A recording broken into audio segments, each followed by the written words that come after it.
اعوذ باللہ من الشیطان الرجیم بسم اللہ الرحمن الرحیم وهم علی ما یفعلون بالمؤمنین شہود وما نقم منهم الا ان یؤمنوا باللہ العزیز الحمید الذی له ملک السماوات والارض واللہ علی کل شیء شہید۔ میری بہترین اور محترم اور عزیز بہنوں، خواہران، جامعۃ الفاطمہ سے تعلق رکھنے والی طالبات ذوی الاحترام اور تمام طلاب کرام اور دیگر مخاطبین جہاں تک بھی ہماری گفتگو جامعۃ الفاطمہ کے اس درس کے ذریعے سے پہنچے۔ ہمارا درس تفسیر کے سلسلے میں جو چل رہا تھا سورہ بروج میں، اس کا آج تیسرا حصہ ہے۔ البتہ پہلا حصہ تمہیدی سورہ انشقاق کے ساتھ متصل ہو کے بیان کیا گیا، پھر 2 درس تفسیر سورہ بروج کے لیے پیش کیا گیا اور اس کا تیسرا حصہ یہ ہے۔ مقدماتی درس کو شامل کر لیں تو سورہ بروج کا چوتھا درس یہ ہے۔ ہم ترجمہ پہلے بیان کر دیتے ہیں اور اس کے بعد کچھ تفسیر بیان کریں گے، چونکہ گزشتہ درس میں ہم تفسیر کو کچھ آگے کی آیات تک لے کے جا چکے ہیں۔ بہرحال، آگ سے بھری ہوئی خندق والے جن میں آگ بھرے بیٹھے ہوئے تھے، یہاں تک گزشتہ درس میں ہوا، اور اس کے بعد اب آگے جو آیت ہے وہ کیا ہے؟ وَهُمْ عَلَى مَا يَفْعَلُونَ بِالْمُؤْمِنِينَ شُهُودٌ، اور وہ لوگ جو مومنین کے ساتھ سلوک کرتے تھے وہ خود اس کی گواہ بھی ہیں، یعنی اس کو جانتے ہیں اور گواہی دیں گے۔ اور انہوں نے ان سے صرف اس بات کا بدلہ لیا کہ وہ خدائے عزیز و حمید پر ایمان لائے تھے۔ عزیز و حمید کی وضاحت میں کر چکا ہوں اور ناکاموں کے بارے میں بھی کچھ باتیں بیان کر چکا ہوں۔ اس کے بعد کیا ہے؟ الذی، وہ خدائے عزیز و حمید کہ الذی لہ ملک السماوات والارض واللہ علی کل شیء شہید، وہ خدا جس کے اختیار میں آسمان و زمین کا سارا ملک ہے اور وہ ہر شے کا گواہ اور نگراں ہے، یعنی ہر چیز پہ نظر رکھنے والا ہے، سب کا جاننے والا ہے۔ ان الذین فتنوا المؤمنین والمؤمنات ثم لم یتوبوا فلہم عذاب جہنم ولہم عذاب الحریق، بے شک جن لوگوں نے ایماندار مردوں اور عورتوں کو ستایا اور پھر توبہ نہ کی، ان کے لیے جہنم کا عذاب ہے اور ان کے لیے جلنے کا عذاب بھی ہے۔ جہنم کا عذاب اور جلنے کا عذاب، یہ 2 کیوں لفظ استعمال کیا گیا، اسے انشاءاللہ متن تفسیر سے آپ کی خدمت پیش کروں گا۔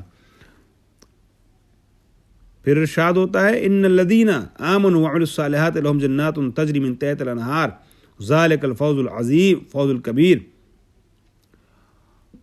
بے شک جو لوگ ایمان لے آئے اور انہوں نے نیک اعمال کیے، ان کے لیے وہ جنتیں ہیں جن کے نیچے نہریں جاری ہوں گی، اور یہ بہت بڑی کامیابی ہے۔ بے شک آپ کے پروردگار کی پکڑ بہت سخت ہے، گرفت بہت سخت ہے۔ ان بطش ربک لشدید، بہت سخت ہے اس کی گرفت، یعنی اللہ کی گرفت سے کوئی بچ کے نہیں جا سکتا۔ کوئی نہ سوچے کہ کوئی گناہ کر کے بچ سکتا ہے، چھپ سکتا ہے اللہ سے۔ انہ ہوا یبدی ویعید وہو الغفور الودود ذو العرش المجید فعال لما یرید، وہی پیدا کرنے والا اور دوبارہ ایجاد کرنے والا ہے، پلٹانے والا ہے، وہی بہشت بخشنے والا اور محبت کرنے والا ہے، وہ صاحب عرش مجید ہے، جو چاہتا ہے کر سکتا ہے۔ اس کے بعد ارشاد ہوتا ہے کہ هل اتاک حدیث الجنود فرعون و سمود بل الذین کفروا فی تکذیب واللہ من ورائہم محیط بل ہوا قرآن مجید فی لوح محفوظ، وہ صاحب عرش مجید ہے جو چاہتا ہے کر سکتا ہے۔ کیا تمہارے پاس لشکروں کی خبر آئی ہے؟ جنود، لشکروں کی خبر آئی؟ فرعون اور سمود کی خبر؟ مگر کفار تو صرف جھٹلانے میں پڑے ہوئے ہیں، یعنی آپ کو یہ خبر بتا دی گئی کہ ایسا ہوا ہے فرعون اور سمود کے ساتھ، اور ایسا ہو چکا ہے ان لشکروں کے بارے میں جو بڑے بڑے لشکر تھے، مگر ان کے ساتھ کیا ہوا اور کیسے عذاب قوم سمود وغیرہ پہ نازل ہوا، فرعون کا کیا حال ہوا، کیسے ہلاکت ہوا دریا نیل میں اپنے تمام ساتھیوں کے ساتھ. لیکن کفار اس کو تسلیم کیسے کریں گے؟ وہ تو جھٹلانے پہ لگے ہوئے ہیں، جھٹلانے پہ آمادہ ہیں. اور اللہ ان کو پیچھے سے گھیرے ہوئے، یعنی اللہ اپنے علم کے ذریعے سے ان کے اوپر محیط ہے، احاطہ کیے ہوئے، وہ بچ کے نہیں نکل سکتے، اللہ کی نظر سے بچ نہیں سکتے. یقیناً یہ بزرگ و برتر قرآن ہے جو لوح محفوظ میں موجود ہے. بل ہوا قرآن مجید فی لوح محفوظ. یہ ترجمہ آپ کے حوالے کر دیا گیا. اب واپس آ جاتے ہیں گزشتہ درس کے اس حصے پر جہاں بات روکی تھی. یہ والی آیت چل رہی تھی، ان الذین فتنوا المؤمنین والمؤمنات بلوہم بالعذاب. فتنوا سے مراد کیا؟ فتنہ جو ہے کسے کہتے ہیں؟ نبلوکم بالشر والخیر فتنۃ. ہم تمہیں اچھائی اور برائی دونوں دے کر کے فتنے میں مبتلا کرتے ہیں. فتنہ نہیں، آزمائش بھی ہوتا ہے، امتحان بھی ہوتا ہے. اور یہاں فتنوں سے مراد ہے اذیت میں مبتلا کرنا، عذاب میں مبتلا کرنا. عذاب سے مراد وہ عذاب اصطلاحی نہیں ہے. کافر کیا عذاب دیں گے؟ عذاب الہی جو مراد ہے، جو عذاب اصطلاحی ہے. بلکہ عذاب سے مراد تکلیف، بلا سے بنا ہے بلوہم بالعذاب. مبتلا کیا ان لوگوں نے عذاب میں، یعنی تکلیف میں مومنین کو. وہی جو آگ کے حوالے کیا تھا اور خندق میں ڈال دیا تھا ایمان سے انحراف نہ کرنے کی صورت میں، اسی کی طرف اشارہ ہے. اور بلکہ یہ آیت ایسی ہے کہ جو صرف ان کے لیے نہیں بلکہ قیامت تک آنے والے سارے کافروں کے لیے ہے، اور سارے مومنوں کو تسلی ہے کہ مومنین کو اگر عذاب میں مبتلا کرتے ہیں، تکلیف مبتلا کرتے ہیں کافرین، چاہے کہیں کے کافر ہوں، چاہے وہ عرب کے کفار رہے ہوں. قوم سمود کا ذکر جو عرب کے بعض علاقے میں آباد تھی، یا عجم کے کفار ہوں، ہماری سرزمین کے جہاں ہم رہتے ہیں وہاں کے کفار ہوں، یا کہیں کے کفار ہوں، کافرین جو مومن کو اذیت کرتے تھے اور اذیت کرتے ہیں، یہ لوگ وہ ہیں کہ انہوں نے مومنین کو اذیت کی ثم لم یتوبوا، اور توبہ نہیں کیا، فلہم عذاب جہنم ولہم عذاب الحریق. ایسے لوگوں کے لیے عذاب جہنم اور عذاب حریق ہے. عذاب حریق یعنی جلا دینے والا عذاب، اور ظاہر سی بات ہے جہنم کا عذاب جلانے والا ہوتا ہے. تو دو لفظ کیوں استعمال کیا؟ کہتے ہیں تاکید لہ لتلازمہما. یہ دو عذاب نہیں بلکہ دوسرا والا عذاب الحریق جو ہے وہ عذاب و جہنم کی تاکید ہے. کیوں؟ اس لیے کہ جہنم اور حریق یہ دونوں متلازمان ہیں، متلازم ایک دوسرے کے. جہنم میں جائے گا تو جلے گا. اس تلازم کی وجہ سے، چونکہ تلازم دونوں پایا جاتا ہے، لہٰذا الگ سے ایک عذاب نہیں کہہ سکتے ہیں اس کو، بلکہ آپ کہہ سکتے ہیں کہ عذاب الحریق جو کہا گیا ہے وہ عذاب جہنمی ہے، اور صرف تاکید کے لیے استعمال کیا گیا ہے اس لفظ کو. او اریدا بہی الحریق فی الدنیا، یا تو یہ مراد ہے، اور یا پھر یہ کہیے کہ حریق سے مراد دنیا میں جلایا جانا ہے، دنیا میں جلایا جانا.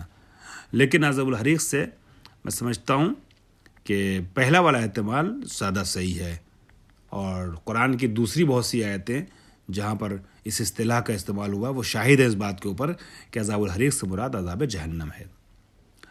ان الذین آمنوا وعملوا الصالحات لہم جنات. اب بشارت دی جا رہی ہے، مومنو ہندوستان میں رہتے ہو یا کسی اور ملک میں جہاں بھی تمہیں اذیتوں کا سامنا کرنا پڑتا ہو دشمنان خدا سے، تو تم اذیتوں کی بنیاد پر نا امید نہ ہونا، مایوس نہ ہونا. ٹھیک ہے، دنیا دارالابتلاء ہے، دنیا دارالابتلاء، اور دنیا میں آزمائش ہوتی ہے، مگر یاد رکھنا کہ ایمان پر باقی رہنے کی جزا اور اس کا انعام یہ ہے کہ ان الذین آمنوا وعملوا الصالحات، وہ لوگ کہ جو ایمان لیا اور عمل صالح انجام دیتے ہیں، لہم جنات تجری، ان کے لیے ایسے ایسے باغات ہیں کہ جن کے نیچے سے نہریں جا رہی ہوتی ہیں، من تحت الانہار. ذالک الفوز الکبیر العظیم. کبیر یعنی عظیم. یہ بہت بڑی بڑی عظیم کامیابی ہے کہ انسان دنیا میں کافروں کے ذریعے سے کچھ اذیتیں برداشت کر لیتا ہے مگر ایمان پر باقی رہتا ہے، استقامت دکھاتا ہے، تو اجر عظیم کا پر فائز ہو جاتا ہے، اجر عظیم کو مستحق ہوتا ہے اور فوز عظیم پر فائز ہو جاتا ہے. اس کے بعد ارشاد ہوتا ہے کافروں کو متوجہ کرتے ہوئے تم جو پریشان کر رہے ہو مسلمانوں کو، کبھی کوئی قانون بنا کے، کبھی کوئی قانون بنا کر کے، کبھی کسی طریقے سے اذیت کر کے، کبھی کسی طریقے سے اذیت کر کے، تو یہ سمجھ لو کہ اللہ کی گرفت بہت سخت ہے. ان بطش ربک یعنی اخذہ بعنف، گردن سے پکڑ لینا، لشدید یعنی بلیغ العنف. پروردگار عالم جب اس کی گرفت ایسی ہے کہ گردن جکڑ جاتی ہے، وہ انسان نکل نہیں سکتا. مراد یہاں قدرت خدا ہے، یعنی تحت قدرت خدا سب ہے. اللہ کی قدرت سے کوئی بچ کے نکل نہیں سکتا ہے. انہ ہوا یبدی و یعید. یبدی یعنی کیا؟ یبدئ الخلق والبث فی الدنیا. بے شک پروردگار عالم مخلوقات کو دنیا میں پیدا بھی کرتا ہے اور ان پہ گرفت بھی رکھتا ہے اپنی، یعنی اپنے تحت نظر رکھتا ہے. وَيُعِيدُ مَا أَبْدَاهُ فِي الْآخِرَةِ، اور جو اس کے اوپر اس کی نظر رہی ہے، جو گرفت رہی ہے دنیا میں بندے پر، خلق پر، مخلوق پر، اس کا اعادہ کرتا ہے آخرت میں، یعنی اس کی جزا دیتا ہے آخرت میں. اس گرفت کا نتیجہ آخرت میں سامنے آتا ہے. ایسا نہیں کہ وہ انسان جو ہے وہ بچ کے نکل سکتا ہے، یا اس انسان کو پلٹایا جاتا ہے آخرت میں. اور جب پلٹایا جائے گا آخرت میں تو ظاہر سی بات ہے دنیا میں جو اس نے عمل انجام دیے ہیں اس کا بدلہ اس کو حاصل ہوگا، سزا و جزا سے روبرو ہوگا. وَهُوَ الْغَفُورُ لِلْمُؤْمِنِينَ الْوَدُودُ. یہ جو عذاب کا تذکرہ ہے، جو گرفت کا تذکرہ ہے، یہ کافروں کے لیے، لیکن مومنوں کے لیے کیا ہے؟ مومنوں کے لیے پروردگار عالم غفور ہے، مغفرت کرنے والا ہے، معاف کر دینے والا ہے، بخش دینے والا ہے. غفور الودود، اور ایسا غفور ہے کہ جو ودود ہے. ود کہتے ہیں نا اس طریقے کی محبت کو کہ جس میں ایک نہایت قربت اور امتنان پایا جاتا ہے، اور اس کو کہتے ہیں کہ محبت کی انتہا پائی جاتی ہے. اور جیسے وہ استعمال ہوا ہے قرآن مجید میں بھی اس لفظ کو استعمال کیا گیا دوسرے مادے کے دوسری شکل میں بھی. قُل لَا أَسْأَلُكُمْ عَلَيْهِ أَجْرًا إِلَّا الْمَوَدَّةَ فِي الْقُرْبَى. مودت، محبت. پروردگار ودود ہے، مہربان ہے. المکرم لہم، یعنی وَهُوَ الْغَفُورُ لِلْمُؤْمِنِينَ، مومنین کے لیے غفور ہے. الودود یعنی المکرم لہم، ان کے ساتھ یعنی ان کو دونوں مفہوم آ سکتا ہے. ان کو بزرگی عطا کرنے والا ہے یا ان کے اوپر کرم کرنے والا ہے. مومنین کے ساتھ مودت کے ساتھ پیش آنے والا پروردگار عالم بہت ہی زیادہ محبت اور رأفت کے ساتھ مومنین کے ساتھ پیش آتا ہے پروردگار عالم محشر میں انشاءاللہ. البتہ دنیا میں بھی مغفرت اور رحمت کے ساتھ پیش آتا ہے، بس محبت کے ساتھ پیش آتا ہے، بس انسان اس کو محسوس کر لے. ذو العرش، اب یہاں پر خالق کائنات کے صفات کی ابتدا ہو رہی ہے. ذو العرش یعنی خالق ہی و مالک ہی، پروردگار صاحب عرش ہے، یعنی خالق عرش ہے اور مالک عرش ہے، عرش مجید. المتعالی بعظمت ذاتہ و کمال صفاتہ، وہ عرش کہ جو مجید ہے. مجید یعنی کیا؟ یعنی بہت زیادہ علو کا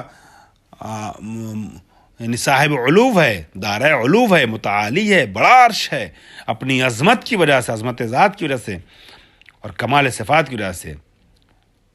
البتہ یہاں پر جو ہے المجید جو ہے وہ اگر اللہ کے لیے کہیں تو اللہ کے لیے کہہ سکتے ہیں کہ اللہ اپنی ذات میں عظیم اور اپنے صفات میں کمیل ہے، وہ صفات میں کیا نام ہے صاحب کمال ہے.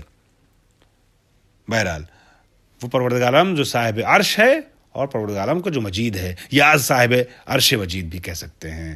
اب اس کی اس طرح سے وضاحت انشاءاللہ اگلے درس میں پیش کی جائے گی. واخر دعوانا الحمدللہ رب العالمین.